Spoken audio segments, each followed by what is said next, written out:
পয়গম্বর মুসা আলাইহিস সালাতু ওয়াস সালামের কাছে যায়। পয়গম্বর মুসা বলেন, ও পয়গম্বর, আপনার উম্মতের জন্য 5 ওয়াক্ত নামাজ কষ্টকর হয়ে যাবে, আপনার উম্মত 5 ওয়াক্ত নামাজ পড়তে পারবে না। পয়গম্বর বলেন, মুসা, আমি কতবার গেলাম আল্লাহ তাআলার কাছে, আমি এখন যাইতে আল্লাহ তাআলার কাছে আমি লজ্জা বোধ করতেছি। আল্লাহ রাব্বুল আলামিন 50 ওয়াক্ত নামাজ দিয়েছে,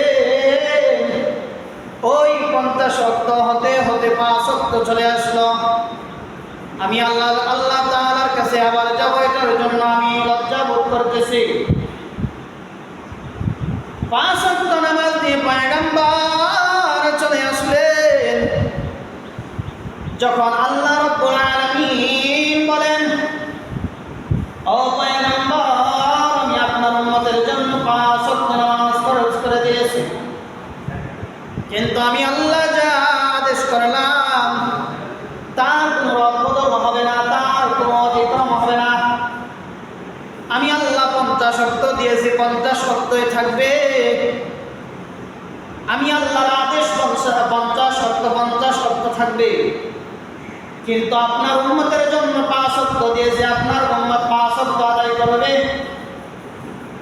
আল্লাহ রাব্বুল আলামিন বলেন, ও পয়গম্বর, আপনার কোনো উম্মত যদি 5 ওয়াক্ত নামাজ পড়তে পারে, তাহলে আমি আল্লাহ আপনার ওই উম্মতের আমলনামায় 50 ওয়াক্ত নামাজের নেকি দেওয়া হবে। সুবহানাল্লাহ। আল্লাহ তাআলা 50 ওয়াক্ত নামাজ দিয়েছে, আল্লাহ তাআলা এটার মূল্য রেখেছে, মানে 50 ওয়াক্তের সওয়াব দিবেন, কিন্তু উম্মত আদায় করবে কয় বেলা? 5 বেলা, 5 ওয়াক্ত। 5 ওয়াক্ত নামাজ আদায় করতে পারলে কয়েকটা নামাজের সওয়াব পাবে? 50।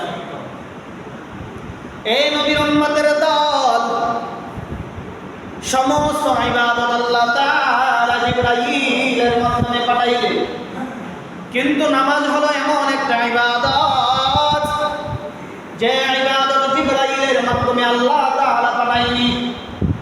আল্লাহ তাআলা ওই গভীর রজনীতে আল্লাহ তাআলা মেরাজের মধ্যে যখন পয়গম্বরকে ঊর্ধ্বগমন করলেন, মেরাজের মধ্যে আল্লাহ তাআলা নামাজকে ফরজ করে দিয়েছে। যখন পয়গম্বরের মুসার সঙ্গে যখন সাক্ষাৎ হয়, পয়গম্বর মুসা বললেন, আল্লাহ তাআলা আপনাকে কি দিয়েছেন? বললেন, 50 ওয়াক্ত নামাজ দিয়েছেন আমার উম্মতের উপর। পয়গম্বর মুসা বললেন, পয়গম্বর, আপনার উম্মতের জন্য হবে না, আপনার উম্মতের জন্য 50 ওয়াক্ত নামাজ পড়া কষ্টকর হয়ে যাবে। যান যান, আপনি উম্মতের জন্য কমিয়ে নিয়ে আসুন। যেতে যেতে আল্লাহ তাআলা 5 ওয়াক্ত নামাজ ফরজ করলেন। তখন আল্লাহ রাব্বুল আলামিন জানালেন, আমি যে আপনার উম্মতের জন্য 50 ওয়াক্ত নামাজ দিলাম, ওই 50 ওয়াক্তের সওয়াব আমি আল্লাহ রেখে দিলাম। আপনার উম্মত 5 বেলা নামাজ আদায় করবে। যদি কোনো আপনার উম্মতের মধ্যে কেউ যদি 5 ওয়াক্ত সালাত আদায় করতে পারে, আমি আল্লাহ রাব্বুল আলামিন তার আমলনামায় 50 ওয়াক্ত নামাজের সওয়াব দেব। 5 ওয়াক্ত পড়লে 50 ওয়াক্ত। এখন 1 ওয়াক্ত 2 ওয়াক্ত যারা পড়ে তারা কি 50 ওয়াক্ত সওয়াব পাবে? পাবে কি? পাবেই না। তাদেরকে তো নামাজই বলেনি, আল্লাহ রাসূল তাদেরকে নামাজি বলে সম্বোধন করেনি। যারা 1 ওয়াক্ত পড়ে 4 ওয়াক্ত পড়ে না, 2 ওয়াক্ত পড়ে 3 ওয়াক্ত পড়ে না, 3 ওয়াক্ত পড়ে 2 ওয়াক্ত পড়ে না, 4 ওয়াক্ত পড়ে 1 ওয়াক্ত পড়ে না। 5 ওয়াক্ত নামাজ হলো আল্লাহর আদেশ। আল্লাহ বলেন যে নামাজ পড়ো, কয়েকটা রাসূল বলেছেন 5 ওয়াক্ত। 5 ওয়াক্ত সালাত আদায় করো, আর এটাই হচ্ছে উম্মতের জন্য, উম্মতের উপর ফরজ।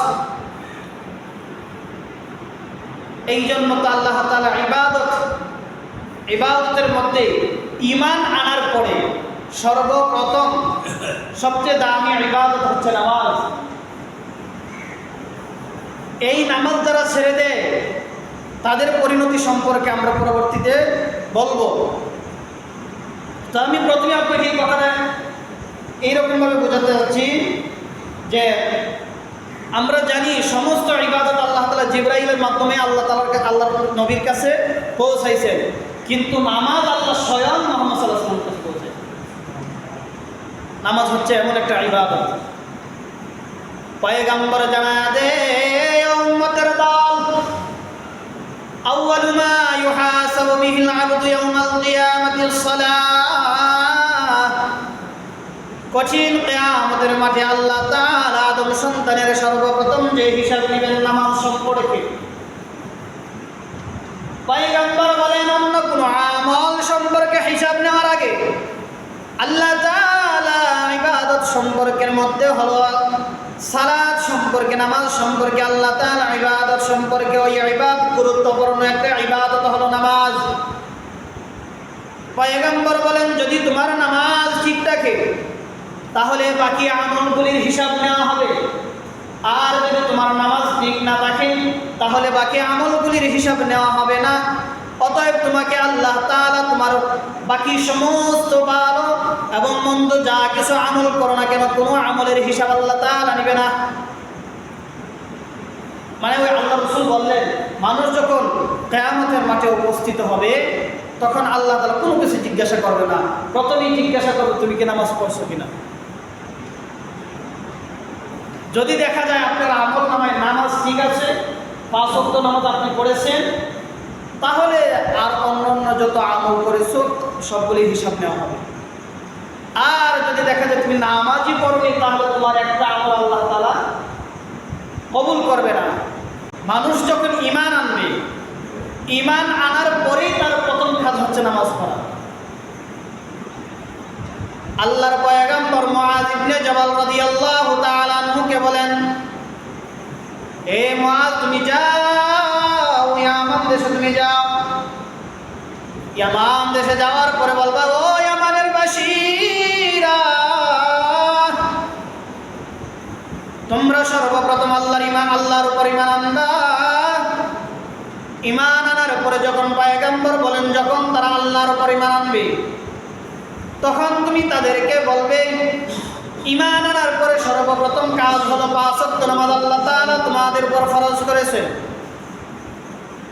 অতএব তোমরা ঈমান আনার পরে আল্লাহ তাআলার 5 ওয়াক্ত ইবাদতগুলির মধ্যে একটা হলো নামাজ।